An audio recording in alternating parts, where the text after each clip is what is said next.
Namo tassa bhagavato arahato samma sambuddhassa. Namo tassa bhagavato arahato samma sambuddhassa. Namo tassa bhagavato arahato samma sambuddhassa. Buddham namam sangham namasami.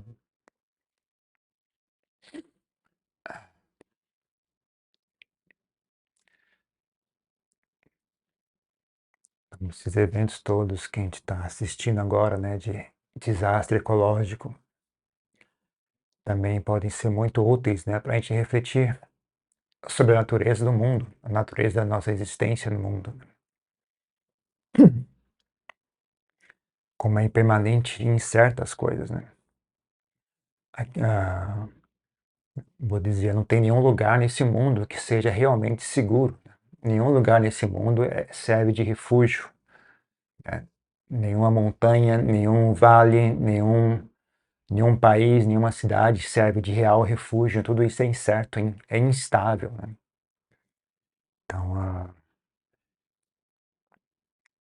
refletindo dessa maneira, você consegue enxergar, né, sobre o que o Buda estava dizendo, né, quando você vê esses exemplos, né, de ver, né, essas coisas que ocorrem sem razão aparente, né, sem aviso prévio, nunca aconteceu antes, mas na verdade sempre aconteceu, né. Se você pensar antigamente era pior do que isso, porque antigamente as pessoas não tinham carro, né, não tinham transporte, então as pessoas tinham que morar perto da área fértil, da área que dá plantar e colher, né, não tem como você morar distante. Então você está sempre morando na beira do perigo, né. Você não pode morar muito longe porque você não consegue plantar e colher. Você não pode morar muito perto porque você vai sofrer inundação e etc. Então, desde aquela época, o Buda, inclusive, usava, né, as enchentes como um símile, né, como uma parábola, né, da pessoa que, basicamente, a vida, né, a vida arrasta a pessoa, né. Velhice, doença e morte arrasta as pessoas estão tranquilas em casa, né, sem pensar em nada, de repente, passa uma enchente, leva tudo embora. Nesse caso, a enchente significa velhice, doença e morte, né? Não tem nenhuma garantia de quando vai vir, não tem nenhum aviso prévio, mesmo com toda essa tecnologia que a gente tem, não consegue prever uma coisa como essa, né? Não consegue prever. Antigamente, pior ainda, né? Antigamente não havia tecnologia nenhuma, né? A única tecnologia que havia era olhar para o céu. Então, é só isso. Hoje em dia, com toda essa tecnologia, ainda assim a gente não consegue prever essas coisas. Mas mesmo que conseguisse prever isso não tem outras coisas que não tem como prever. A única coisa que você consegue prever com certeza é doença, velhice e morte, né? Mas quando que vai ser, ninguém consegue dizer, né? Então, são todos, né, que as pessoas entendem como algo terrível, na verdade, o Buda chamava isso de Devaduta, né, de mensageiros divinos, né? Uma pessoa que é sábia, ela enxerga esses eventos e ali ela enxerga uma realidade importantíssima, né? Enxerga, esse é um alerta para o despertar, né? O alerta para ficar desperto, né? Isso que é a vantagem da reflexão, né? Os seres humanos têm a capacidade de refletir e pensar. Então, essa capacidade tem muitas vantagens, né? É uma das razões pela qual os seres humanos têm muito mais facilidade em alcançar a iluminação do que mesmo os seres celestiais, né? Que nem todo ser celestial tem uma boa capacidade intelectual, não tem uma boa capacidade de inferência, de imaginação, de investigar intelectualmente, né? E seres inferiores menos ainda, né? Então, os seres humanos têm essa faca de dois gumes, né? Que é o intelecto pode ser tão útil como nocivo, né? Se usado de maneira inteligente, é algo bastante útil, né? Se usado de maneira nociva, é também bastante prejudicial. Mas tendo, né, a oportunidade de presenciar eventos como esse, a gente reflete, né? Pensa a respeito da nossa existência no mundo, da impermanência, da insegurança, como tudo isso é incerto, né? Como ninguém acha que essas coisas vão acontecer, mas ainda assim essas coisas acontecem, mesmo que você não tenha feito nada efetivamente, né? Ou que, na verdade, se você pensar de maneira profunda, né, nós fizemos tudo para que isso acontecesse, né? Mas de maneira superficial, ninguém enxergou. Eu não fiz nada. Por que eu estou sofrendo isso, né? Eu não colaborei em nada para esse desastre, né? Por que eu estou sofrendo as consequências disso? Eu não fiz nada, eu não machuquei ninguém. Eu não, como é que chama? Não aqueci o meio ambiente, não cortei as árvores, né? Por que eu estou sofrendo esse efeito, né? Mas se você olhar de maneira profunda, né? Na verdade, nem precisa pensar dessa maneira, né? É só você pensar, você nasceu como ser humano. Ter nascido como ser humano, você está sujeito às coisas do mundo humano, né? Do mundo da natureza, do mundo do clima, do mundo do solo, do mundo da água, do sol, do ar, né? Do fogo, dos animais, das doenças, dos vírus, da violência, da falta de comida, todo tipo de coisa, né? Que é comum à experiência humana, né? Então, na verdade, você fez tudo para experienciar isso, porque você nasceu como ser humano, né? Então, isso não ocorre por acaso, né? Ou isso é um karma. A pessoa realizou causas e condições que levou ela a agora estar experienciando esse nascimento, né? Nesse nascimento, esse tipo de coisa ocorre. Então, é importante refletir sobre isso, tanto para, né, posicionar a si mesmo com relação à vida, com relação ao samsara, mas também para você tirar essa carga pessoal, né? Achar que isso é uma experiência, algo que eu estou sendo punido. Não é uma questão de punição, questão de situação é essa, né? Nós nascemos aqui, nesse mundo essas coisas ocorrem. Então não é algo que está acontecendo especificamente por você, por sua causa, é uma coisa que ocorre. A gente que vem morar nos locais onde isso ocorre, né? O local onde isso ocorre é o mundo, né? Não é o vale do rio, não sei o que lá, ou a cidade Y, a cidade X, é o mundo. No mundo isso ocorre. Não tem nenhum local no mundo que seja seguro de algo do tipo ou assímilo, né? Semelhante a esse tipo de desastre, né? Se não é esse desastre especificamente, não é outro desastre. Alguma coisa sempre ocorre, porque o mundo é impermanente, né? Então, até você falar que é desastre, é apenas um ponto de vista, né? Do ponto de vista do mundo, é apenas a transformação normal, né? O mundo não é estável. Ele está sempre se transformando. A natureza não é um fenômeno hermético e estável, é um fenômeno em constante caos, constante mudança, constante instabilidade, né? Então ela vai seguindo o seu curso, né? Os seres humanos que tentam se agarrar, é como se fosse um elefante seguindo em frente, né? E os seres humanos como se fossem pulgas, né? Penduradas nas pernas do elefante, né? O elefante segue em frente, né? As pulgas ficam ali reclamando, que tá chacoalhando, tô com medo de cair, eu tô com medo de morrer, mas o elefante tá nem sabendo disso, ele segue em frente, né? O mundo é assim, né? O mundo segue em frente, a natureza segue em frente, né? Os seres humanos é que se agarram às pernas da natureza e são chacoalhados de um lado para o outro, né? Que nem pulgas, né? Sendo chacoalhados nas pernas de um elefante, né? Então, não tem nada, é apenas a situação é essa, né? Isso é o que significa nascer humano. A gente está sujeito a esse tipo de experiência, né? Então, quem não aceita isso, quem acha, não, isso é inaceitável, não aceito isso, não, isso para mim não, esse acordo, esse arranjo não é vantajoso. Quem chega a essa conclusão, né, em vez de ficar reclamando e resmungando, deveria então fazer esforço, né, em trilhar o caminho do Dharma, né, trilhar em direção à iluminação, trilhar em direção à libertação, né, desse estado, dessa situação. Só sentar e reclamar e lamentar não ajuda em nada, né? Então,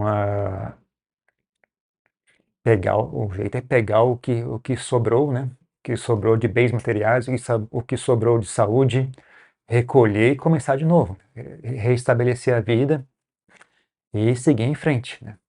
Ah, sempre, né? Começa por estabelecer segurança material, segurança né, de alimentação, segurança de abrigo, teto, né, segurança contra doenças, segurança contra o clima, né, chuva e sol, segurança de alimentos, né. Aí você começa a segurança né, de não sofrer violência, segurança de... e aí já, né, aí já a parte de segurança. Aí você passou da parte de segurança, começa, né, ter conforto, ter possibilidades, né. Então você vai melhorando cada vez mais a sua situação, né, material, né. Começa com as seguranças básicas, né, tendo as seguranças básicas sendo estabelecidas, então você começa a expandir para que você não viva só vivendo só para poder sobreviver, né. Então, tendo conseguido uma segurança estável de sobrevivência, né, você procura melhorar ainda mais, para que você possa ter tranquilidade, né, tempo livre, espaço mental, né, e, se possível, melhor ainda, né, possibilidades, né, possibilidades, você tem alguns recursos financeiros, tem uma boa estabilidade financeira, né, você tem menos preocupações e consegue possibilidades, consegue viajar, consegue estudar, consegue ter acesso a coisas que antes você não conseguia, né. Então, tendo estabelecido assim um estilo de vida, né, um modo de existência seguro, confortável, né, e que ofereça possibilidades, né, aí então a pessoa pode novamente, né, retomar o trabalho do Dharma, né, retomar o trabalho de buscar não ficar limitado, né, a essa situação, né, porque por mais que você encontre conforto e segurança material, né, é apenas algo relativo, né, e algo temporário, e algo muito frágil, né. Então, mesmo quando você estabelece isso, você não pode ficar negligente, né. Tendo estabelecido isso, você não esquece a memória, né, do que foi passado, no que já passou, né. O que foi no passado provavelmente vai acontecer de novo no futuro, né. Os eventos têm uma certa característica de uma coisa cíclica, né. Então, é assim que se usa a inteligência, se usa o pensamento, né.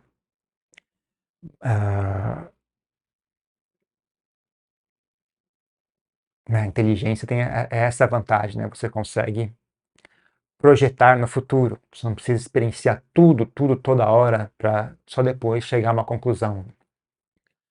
Tendo inteligência, você consegue, como se fosse simular a situação, né, o pensamento, a imaginação é como se fosse um simulador, né.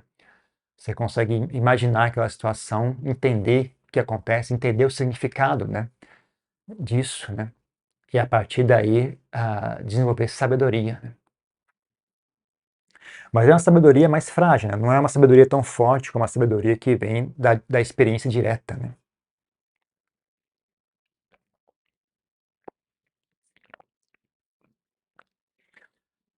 Porque da mesma forma que você construiu, né, uma conclusão usando pensamento e imaginação, você chega a uma conclusão, né. Essa conclusão não é tão firme, essa conclusão pode ser destruída, né, porque da mesma forma que você construiu essa conclusão usando pensamento e raciocínio, você consegue destruir essa conclusão usando pensamento e raciocínio. Então, por isso que não é tão forte como a sabedoria que vem da experiência, né. Sabedoria que vem da experiência, ela só consegue ser destruída através do esquecimento, né. Se a pessoa não lembra mais do que ocorreu, né, aí pode ser que ela perca aquela sabedoria, né. Mas a pessoa tendo experienciado algo, não tem como você convencer ela que aquilo na verdade foi agradável, né. "Não, isso foi doloroso", aí a pessoa: "Não, não, na verdade foi agradável". Não, não foi. Você não tem como mentir para aquela pessoa, você não tem como conseguir distorcer, né. Porque ela não raciocinou e chegou à conclusão de que foi doloroso. Ela sabe que foi doloroso, ela experienciou aquilo, né. Vai ser só se ela realmente perder a memória é que você vai conseguir convencê-la do contrário, né. Agora, a sabedoria que surge do pensamento, do raciocínio, não, né. Você não experienciou aquilo, né, você apenas raciocinou, projetou, inferiu, né, e chegou à conclusão de que a experiência é desagradável.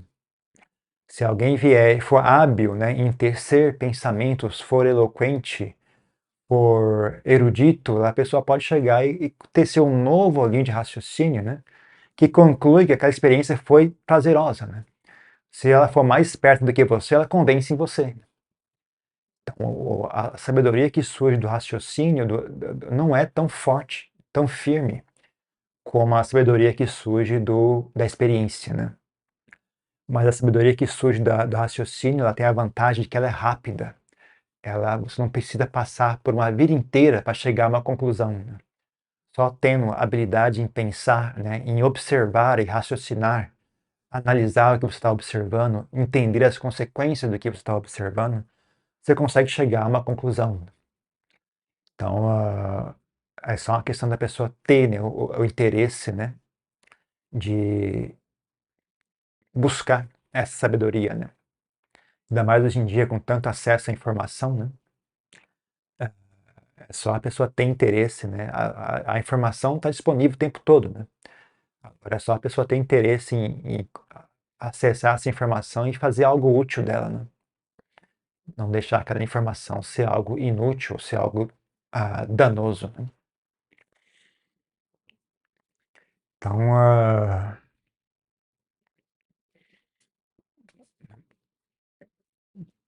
esse tipo de experiência sempre esteve presente no nascimento humano. No próprio Dhammapada, o Buda utilizava, né, uma enchente como uma parábola, né, para alertar os praticantes, né. Então não é uma experiência nova, não é uma experiência inusitada, não é uma experiência, ela só é uma surpresa porque a gente não pensa a respeito, né. As pessoas ficam surpresas quando ficam doentes, as pessoas ficam surpresas quando ficam velhas, as pessoas ficam surpresas quando há uma morte, né. Mas na verdade essa surpresa não é porque a informação estava escondida, né, é que as pessoas treinam a si mesmas a não pensar no assunto, né. Então o Buda ensina no sentido reverso, né, ele treine a si mesmo a pensar nesse assunto. Treine a si mesmo a pensar sobre a velhice, a pensar sobre a doença, a pensar sobre a morte, a pensar sobre a instabilidade da sua situação no mundo, como é frágil, né, a sua situação. Mesmo que não seja uma enchente, sabe, sua situação econômica, sua situação de saúde, sua situação social, né? Qualquer momento as pessoas podem se virar contra você. Não tem nada que garanta nada. Sei lá, de repente alguém inventa um boato a seu respeito e as pessoas acreditam. Pronto, acabou. Seus amigos vão embora, sua família te abandona, ninguém mais conversa contigo. Essas coisas acontecem, não é exagero não, essas coisas acontecem sim, né? Agora ainda tem a tecnologia a informação, como é que chama? Artificial Intelligence, a inteligência artificial. Aí saiu uma notícia uns dias atrás, né, que uma pessoa, não sei aonde, fez uma gravação falsa de uma outra pessoa falando coisas absurdas, assim, né, para tentar roubar o cargo daquela pessoa, né. Então, vai ficar pior isso, né. Vai ficar pior essa situação, essa instabilidade, né, das situações vai ficar ainda mais exacerbada, né. Com essa questão de inteligência artificial vai ficar ainda pior. Então, é só uma questão de saber, utilizar essa realidade de maneira sábia, né. A situação é essa, né, então o que é que dá para fazer com essa situação? Qual que é a maneira sábia de lidar com essa situação? Qual é que é a maneira sábia de se pôr perante essa situação? Como é que uma pessoa sábia vive nessa situação, né? Tem um jeito de fazer isso, né? Tem um jeito sábio de existir nesse mundo, tem um jeito sábio de ser uma pessoa, né? De ser um ser humano, né? É só uma questão de... E não é segredo, esse jeito sábio de fazer isso não está escondido. Não é nenhuma revelação mística, é uma coisa bastante óbvia, né? É só uma questão de a gente ter interesse, né, de raciocinar a respeito, pensar sobre isso, que ele não consegue raciocinar sozinho, pode buscar informação, né? O Buda ensinou tudo, falou tudo de maneira clara, é assim, assim, assim, assim. Está tudo explicado, elucidado, né? Só quem ter interesse em buscar informação e aí ter disposição em trabalhar com si mesmo, né? Porque não é informação serve só como ponto de apoio, como ponto de entrada para o assunto, né? Tendo obtido a informação, aí existe um trabalho a ser realizado, né? Que é aquilo que eu acabei de falar, né? A inteligência que surge do pensamento, ela tem a vantagem de ser rápida, mas ela tem a desvantagem de ser fraca, né? Então, quando você busca uma informação, aquela informação tem a vantagem de ser rápida, né? Você rapidamente entende a mensagem. Só que agora você tem que construir aquela mensagem, né? A informação de que, né, a vida é impermanente, ela é entendida rápida pelo intelecto. O intelecto rapidamente entende a ideia. A vida é impermanente. Mas agora você tem que construir isso numa realidade da sua mente, né? O intelecto não é real. A ideia não é real. É. Por exemplo, uma pessoa que fuma cigarros, né? Ela consegue entender a ideia, fumar cigarro faz mal, mas ela não necessariamente consegue parar de fumar. São dois assuntos diferentes, né? Entender a ideia é uma coisa. Construir essa realidade, né? Ter essa ideia tornar-se realidade é outra coisa, porque a ideia não é verdadeira, a ideia é falsa, né? Uma ideia nunca é real. A ideia é justamente essa vantagem da ideia. O fato dela não ser real faz com que ela seja flexível, né? E facilmente construída, né? Você constrói facilmente ideias, né? Por quê? Porque ela não é real, né? Que nem a diferença de você construir uma casa e desenhar uma casa. Desenhar uma casa é infinitamente mais fácil do que construir uma casa. Só que a casa desenhada não é real. Você não consegue morar numa casa com uma casa desenhada. Mas ela é bem rápido e fácil desenhar uma casa, né? Agora, tendo desenhado a casa, tem que construir ela agora, né? Então, essa é a grande armadilha, né, do pessoal que estuda muito, né? Eles não percebem que as ideias não são reais. Eles leem, leem, leem, entendem e acham, eu entendi. Eu sei esse assunto. Você não sabe esse assunto, é diferente, né? Você entendeu uma ideia e aquela ideia se tornar realidade na sua mente, são dois fenômenos completamente distintos, né? Então, a pessoa, quando chega à ideia, chega ao ensinamento do Buda, agora ela tem uma tarefa, é como se fosse só a porta de entrada, né? A ideia, né? O ensinamento, assim, o ensinamento teórico, né? É só a porta de entrada. Agora você tem que atravessar aquela porta, né? E começar ou então é como se fosse o início da estrada, né? Supor que uma pessoa está na floresta, está no meio do mato, e ela consegue sair daquele meio do mato e chegar até o começo da estrada. Agora você tem que caminhar a estrada, né? O começo da estrada não é a mesma coisa que o destino final, né? Mas o começo da estrada está relacionado ao destino final. Então, você achar o caminho para a praia não é a praia, né? Mas o caminho para a praia está conectado à praia. Então, você tendo achado o caminho para a praia, agora você caminha em direção à praia, né? Então, aí é que entra a questão da não negligência, né? Do esforço, do senso de urgência, né?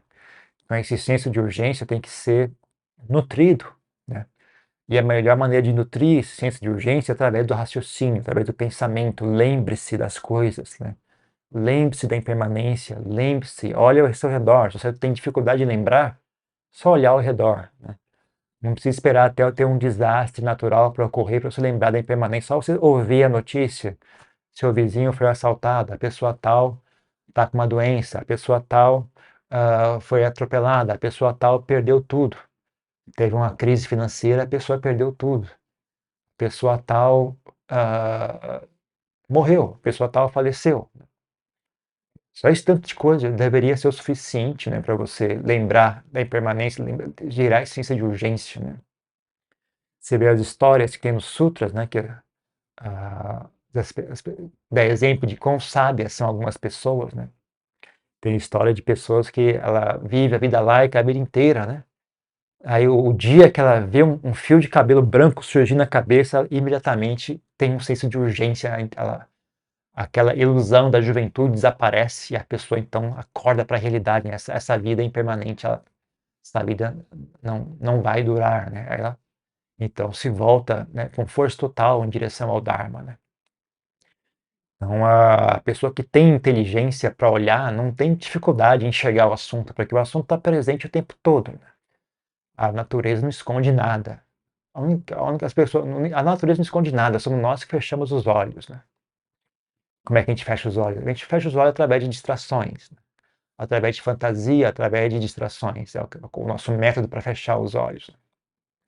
A gente simplesmente parar de se distrair, parar de viver no mundo da fantasia, né? Tá tudo bem óbvio, tá bem todo o tempo todo, bem presente e óbvio o tempo todo, nunca se esconde, né? Do nascer do sol ao pôr do sol, do pôr do sol ao nascer do sol, né? Tá sempre presente, o assunto é constante, né? A realidade jamais se esconde das pessoas, as pessoas que fecham os olhos para a realidade.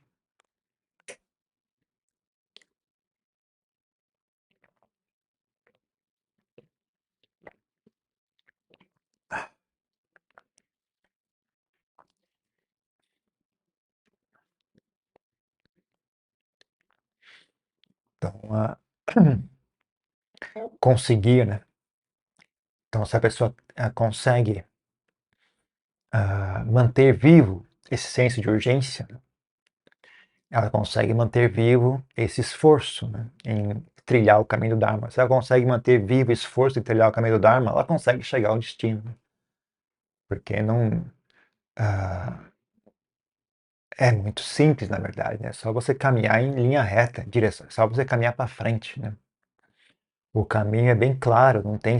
Apesar de algumas pessoas quererem fazer o caminho ser complicado e misterioso, e cheio de coisas misteriosas, e cheio de coisas mágicas. Na verdade, não, o caminho é muito óbvio e simples. Né? Pessoas querem que seja complicado, porque se for complicado, elas então conseguem ter uma posição, né, de guia turístico. Né? Se o caminho não for complicado, não tem por que você ter um guia turístico. Né? Mas se o caminho é complicado, a pessoa consegue um trabalho de guia, né? E vem todo um status, né? Junto com esse trabalho. Né? Mas na verdade é bastante óbvio e simples o caminho, né? Só o trabalho mesmo difícil é conseguir manter, né, o interesse, conseguir manter o senso de urgência, conseguir manter a clareza mental. Né? Ainda mais quando as pessoas ficam se distraindo né, com pseudo-inteligência, né? É a pior coisa que tem. As pessoas se distraem com coisas tolas, vãs, né? É até fácil convencer elas a largar aquilo e voltar o olhar em direção ao Dharma, né? Agora, quando as pessoas ficam se distraindo com pseudo-inteligência, coisa que parece inteligente, né? Com filosofias, com explicações, com teorias espirituais, como estuda aqui, vai na tradição X, a tradição Y, né? Aí é que não dá mesmo para ajudar a pessoa, né? A pessoa não, ela fica a, a vaidade dela, o apego dela fica com relação ao mapa, né? Ela não tem interesse em caminhar, ela tem interesse só de ler o mapa, né? Aí é difícil conseguir convencer a pessoa, né? Porque ela acha que aquilo faz parte de caminhar, né? Ela acha que aquilo é o caminho, né? Mas aquilo não é o caminho, aquilo é apenas um mapa, né? Tem a ver com o caminho, mas não é o caminho. Então, né, que nem estava falando na palestra que foi traduzida ontem, né? Difícil as pessoas chegarem até o ensinamento já é difícil, né? Aliás, ele falou, curiosamente, ele falou sobre esse mesmo assunto, né? Ele falou sobre difícil a pessoa nascer como ser humano. Ter nascido como ser humano, até ela conseguir chegar à idade que ela tem entendimento, tem independência, é difícil, né? É ainda mais difícil. Tendo conseguido chegar à idade que ela tem independência e entendimento, ela conseguir montar uma vida, conseguir montar um ganha-pão, uma casa, uma profissão, é ainda mais difícil. E tendo ela montado uma casa, tendo montado uma vida, conseguir ter interesse, né, ou oportunidade de escutar o Dharma, ainda mais difícil. Tendo escutado o Dharma, conseguir ter interesse em praticar, em trilhar esse caminho, ainda mais difícil. tendo que ter interesse em trilhar e praticar e caminhar nesse caminho, chegar ao objetivo ainda mais difícil. Mas o que mais me dá exasperação é esse pessoal, né, que chega na ponta do caminho e não anda. Fica ali olhando e falando sobre isso, falando sobre aquilo, lê esse livro, lê a tradução X, lê a tradução Y, lê sobre o cristianismo, lê sobre o hinduísmo, lê sobre o Hare Krishna, lê sobre o budismo X, budismo Y. Fica lendo. Esse é o pior, que nem o pessoal fala, né? O pior cego é aquele que não quer enxergar, né?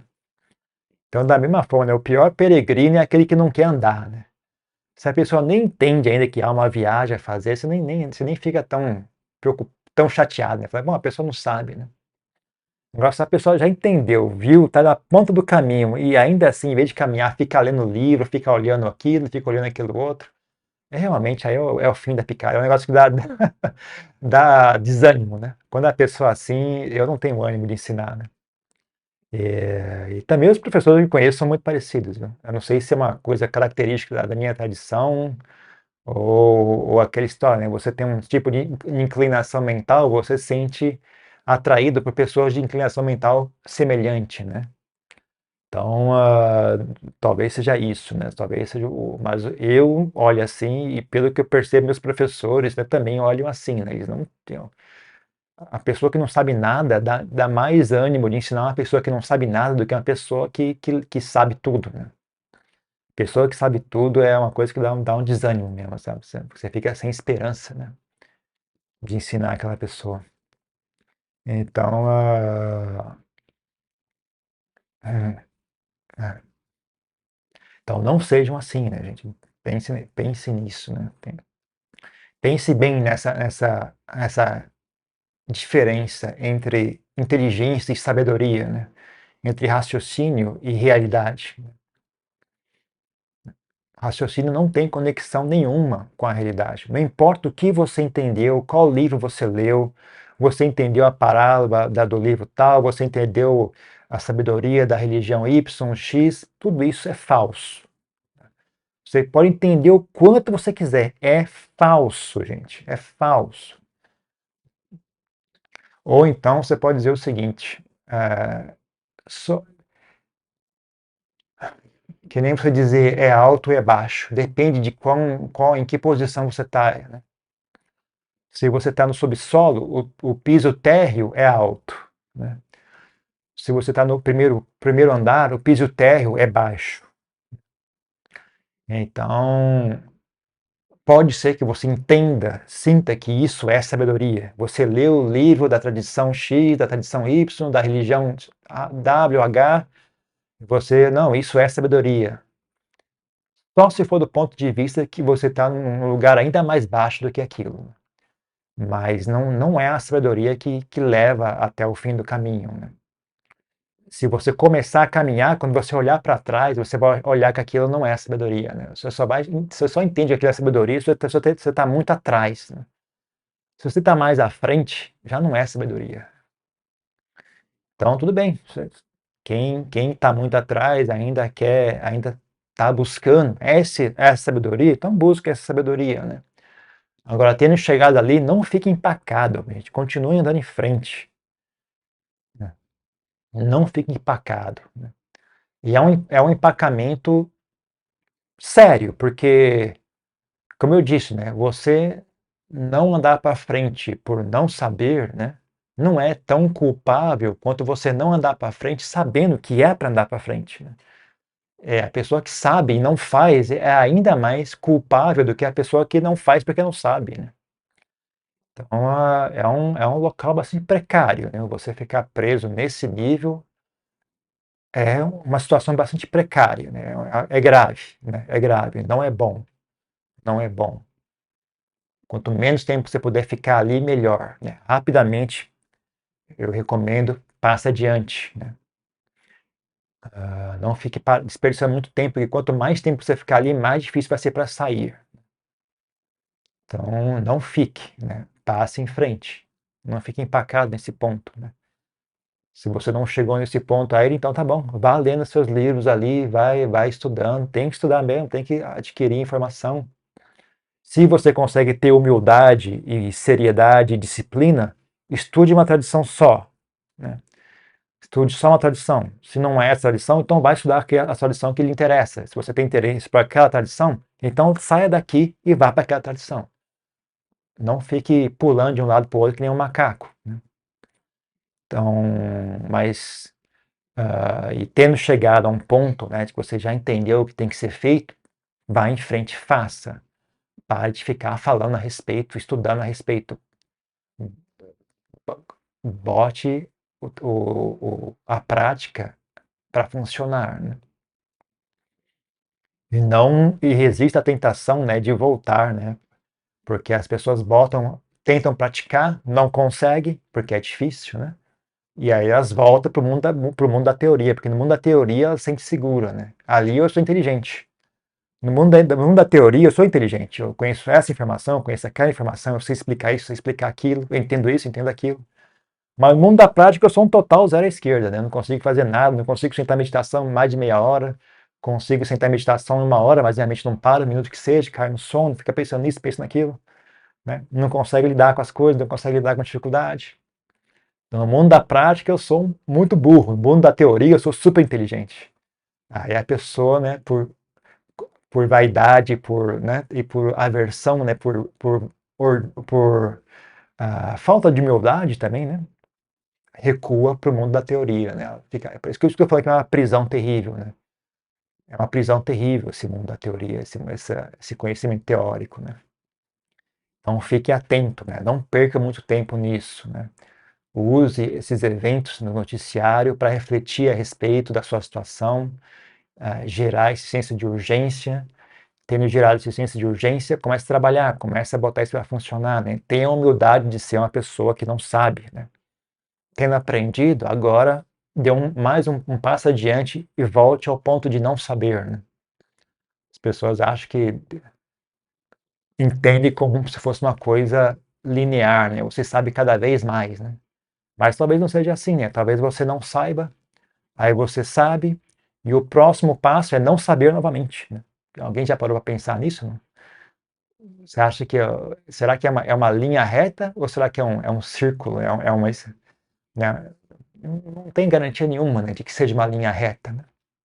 Não tem garantia nenhuma que o saber é uma constante, vai aumentando exponencialmente, né? Talvez não, talvez a gente comece sem saber, aí a gente aprende, tendo aprendido, a gente percebe o quanto a gente não sabe, né? E aí a gente volta, né, tendo um comprometimento com a verdade, a gente então aceita o fato de esse não saber, né?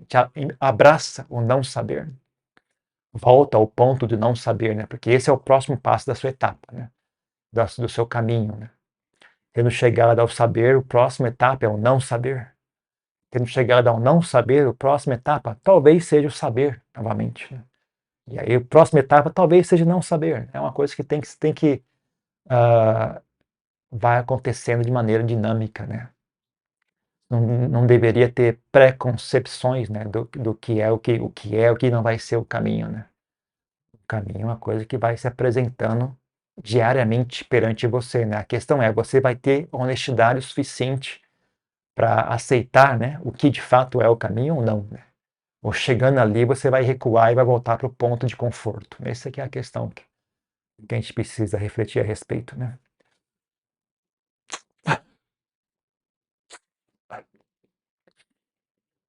É isso. Por hoje eu acho que eu tenho para dizer esse tanto, né? Quem quer fazer uma pergunta, algum comentário?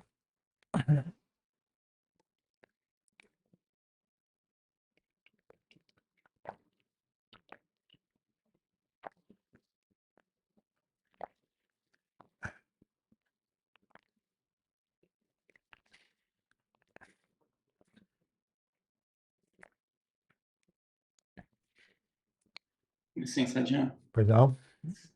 Uma dúvida. A meditação ela pode estar relacionada ao episódio de paralisia do sono, aquele estado onde você está entre o sonho e o real, uma sensação de que tem uma presença interagindo com você? Eu pergunto porque era algo que nunca tinha acontecido e depois de 2 anos, meditando num dia específico, assim, com uma série de eventos, ocorreu isso na segunda-feira passada. Eu não acho que tem. Não, o que a meditação faz, ela aumenta a sua capacidade de estar ciente, né? Então, uma coisa que você vai começar a. Tanto você vai começar a ficar ciente de coisas que ocorriam e você não estava ciente, né? Como também vai começar a acontecer de você, de repente, ficar ciente de situações que antes você não costumava ficar ciente, né?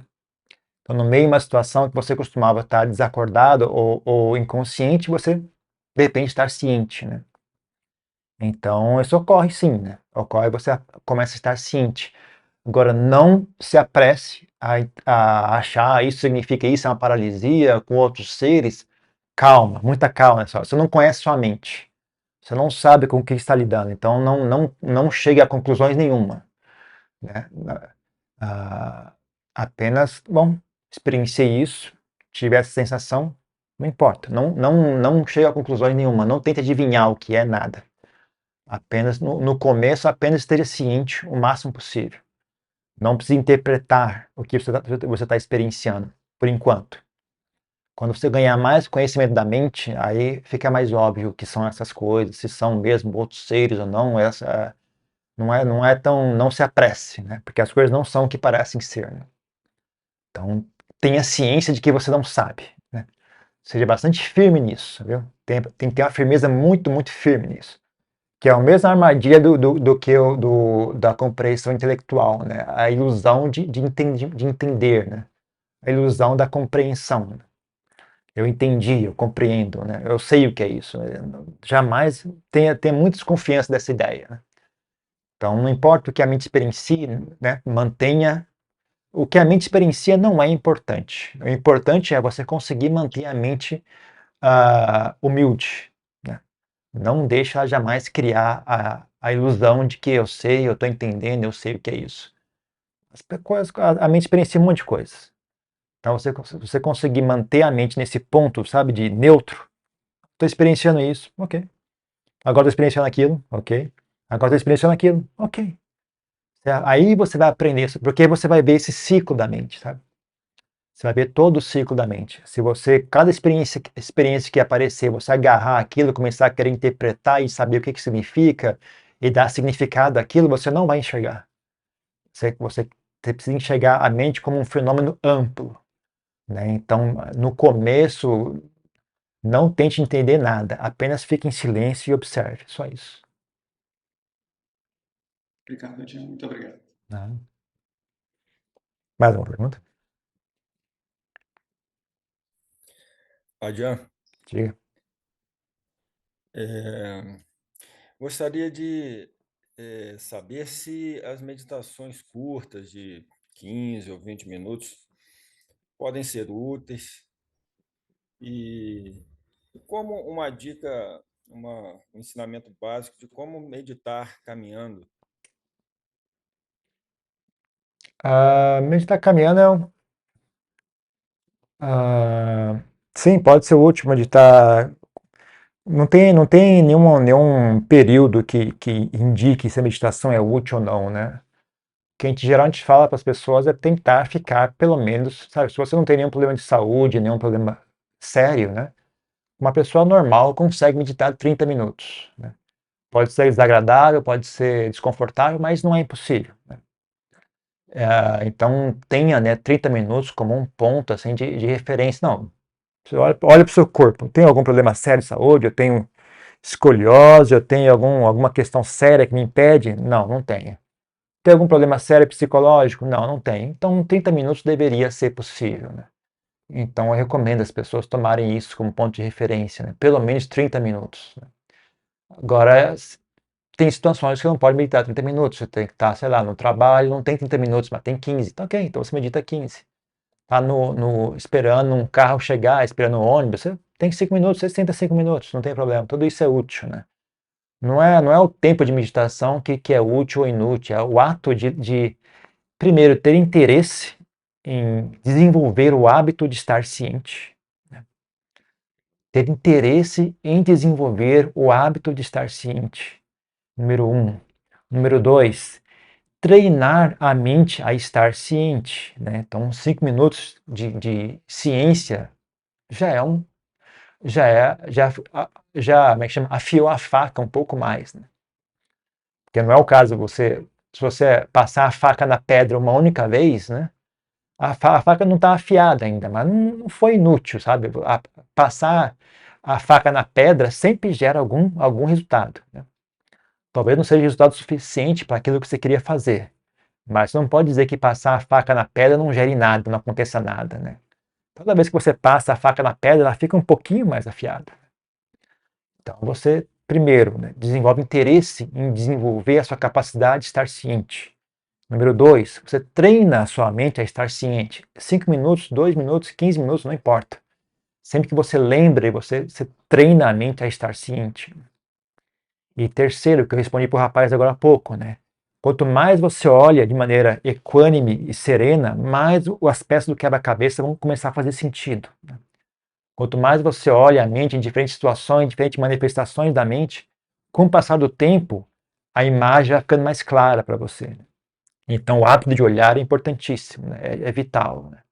Então, sim, é muito útil, não é desperdiçado, não.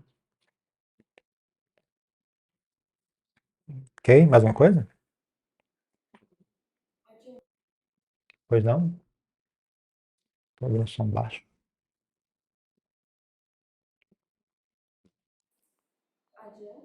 Pode falar.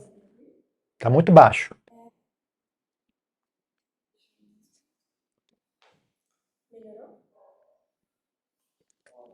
Melhorou? Sim. O senhor poderia falar um pouco sobre o ensinamento de cuidar dos pais e apoiar os familiares quando se trata de um pai ou uma mãe que tem problemas assim, com vício, com alcoolismo, assim. A gente tem a inclinação de cuidar, né, de ajudar, mas uma pessoa que tem um vício como esse, ela não quer ser ajudada, ele negligencia, prejudica a si, a família, enfim. Como equilibrar isso, assim? Você tem que ser honesto, assim, não, o que realmente dá para fazer? O que realmente dá para fazer, né? Em primeiro lugar, né, tem muitos ensinamentos do Buda, né, e existem prioridades, né? Então, por exemplo, existe o Dharma e existe o Vinaya, né? O Dharma são os ensinamentos, né? E tem o Vinaya, que é a disciplina monástica, né? Então, a disciplina monástica não está acima do Dharma. Se alguma situação em que, né, para seguir a regra monástica, você vai ter que ferir um princípio do Dharma, então você não segue a regra monástica. Você não pode colocar a regra em cima do Dharma, né? Então, ambos existem, ambos são importantes, mas existe uma hierarquia do que é mais importante do que é menos importante, né? São poucos os casos, quase nunca isso acontece, mas se acontecer, né, então você tem essa referência, né? O Dharma é mais importante do que o Vinaya, né? Então, da mesma forma, né, a gente fala, né, cuidar dos pais, cuidar das pessoas em geral, né? Mas também tem a questão de cuidar de si mesmo. Cuidar de si mesmo é prioridade, né? O budismo não é cristianismo, você não se sacrifica pelos outros, porque esse sacrifício, se você entender o que é que o budismo entende como bondade, né? O que é que significa, o que é útil para as pessoas, né? Sacrificar a si mesmo não ajuda ninguém, né? Sacrificar a si mesmo na visão mais ampla do que está acontecendo, né? Na visão mais global do que está acontecendo no universo, do que está acontecendo no mundo, né? Você pensar no ciclo de nascimento e morte, tudo isso, se sacrificar não ajuda de verdade, né? O que ajuda de verdade é você construir uma boa fundação, se tornar uma pessoa saudável. Porque se você fizer isso, essa bondade vai durar muitas vidas, né? Então você vai ajudar muitas pessoas durante muito mais tempo, se você fizer bem feito. Então, primeiro ponto, você cuida bem de si mesmo. Isso é prioridade número 0, né? Tendo cuidado bem de si mesmo, dali você começa a expandir isso, sabe? Bom, e agora? O que eu posso ajudar essas pessoas aqui, né? O mais óbvio em geral é ajudar os pais, os familiares diretos, né? Os pais e os irmãos, né? Então, aí vem a questão, né? Certo? Só que agora meus pais têm essa questão de alcoolismo, meu irmão é viciado em drogas, não é tão fácil, né? Ajudar essa pessoa, né? Se você enxergar alguma forma de ajudar sem sacrificar a si mesmo, sem sacrificar a sua sanidade, né? A sua sabedoria, as suas boas qualidades mentais, sacrificar dinheiro ou não, isso aí você decide sozinho. Isso para mim é irrelevante, sabe? Para mim tanto faz. Pode dizer que sim, pode dizer que não. Para mim realmente é irrelevante essa questão financeira. Isso não me importa. O que me importa é o seguinte: qualidade mental. Eu estou ficando pior por causa dessa ajuda que eu estou dando. Essa ajuda que eu estou dando está me fazendo uma pessoa pior ou está me fazendo uma pessoa melhor? Ou estou pelo menos conseguindo manter o meu nível, sabe? Já é alguma coisa, sabe? Eu estou ajudando essa pessoa e não estou sendo beneficiado, mas também não estou sendo prejudicado. Tudo bem, vale a pena até. Agora, se é para ajudar aquela pessoa, está ficando uma pessoa pior, então alguma coisa tem que ser feita, né? Ou você fica mais hábil em realizar essa tarefa, né? Ou você ter a humildade de recuar um pouco, né? Você não precisa recuar 100%. Sabe, antigamente você ajudava indo lá, comparecendo, conversando, leva a pessoa aqui, leva a pessoa ali. E se isso não está dando para fazer, ó, fazendo isso eu não consigo, eu não tenho estrutura para fazer isso, eu não consigo suster a minha sanidade mental, né, nesses termos. Tá bom, então eu recuo um pouco, eu não vou mais participar tão ativamente, mas eu vou estar aqui, vou estar disponível, sabe? Quando alguma coisa séria acontecer, eu vou lá e ajudo. Ou então eu dou um conselho, pelo menos, mando, sei lá, tento ajudar de outra maneira. Não consigo participar, mas eu consigo conversar. Eu consigo, pelo menos, servir de apoio moral, sabe? Ou não consigo servir de apoio moral, mas eu consigo, pelo menos, ajudar financeiramente. Sei lá, você encontra um modo de ajudar que não prejudique, né, a sua clareza mental, né? Então é isso, mas a princípio você para e pensa, meu, será que eu não estou fazendo errado? Não? Será que eu não consigo fazer melhor do que isso? Eu digo no sentido de si mesmo, sabe? Será que eu não consigo manter essa ajuda sem me prejudicar? Será que se eu mudar de atitude, se eu pensar de maneira diferente, será que eu não consigo ajudar sem ficar agitado, sem perder a minha clareza mental? Sim ou não? Aí se a resposta honesta for não, não consigo. Sinto muito, admito minha fraqueza, não consigo. É difícil demais, eu não consigo. Ok, então, plano B, vamos recuar um pouco. Recuo um pouco. E aqui, desse ponto, eu consigo ajudar sem me prejudicar? Se a resposta for sim, então tá bom, você fica ali. Se a resposta for não, você recua mais ainda. Se tiver que recuar até o zero, então sinto muito.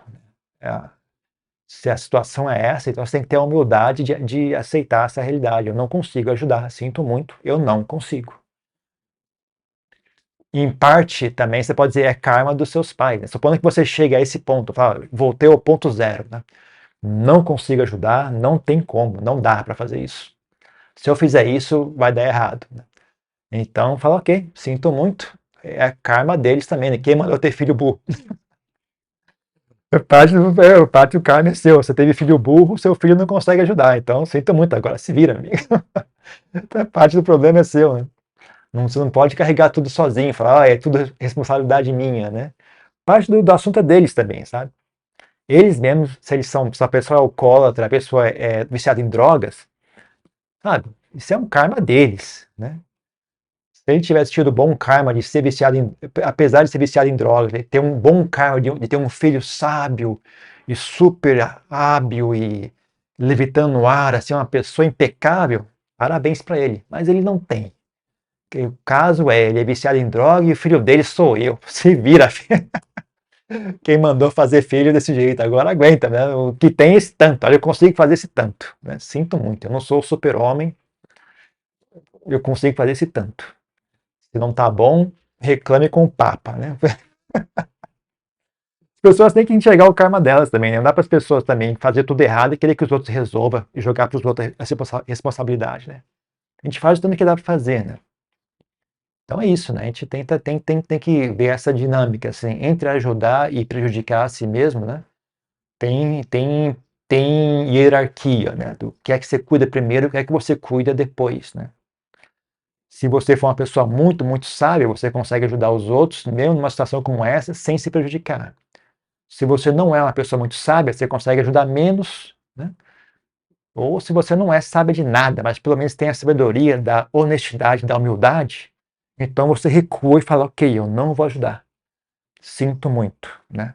Eu não sou sábio o suficiente para te ajudar, mas eu sou sábio o suficiente para entender que eu não consigo ajudar, né? E ter a humildade de recuar e aceitar a sua realidade, né? Então já é alguma coisa, né? Não é o ideal, mas já é alguma coisa. Ok?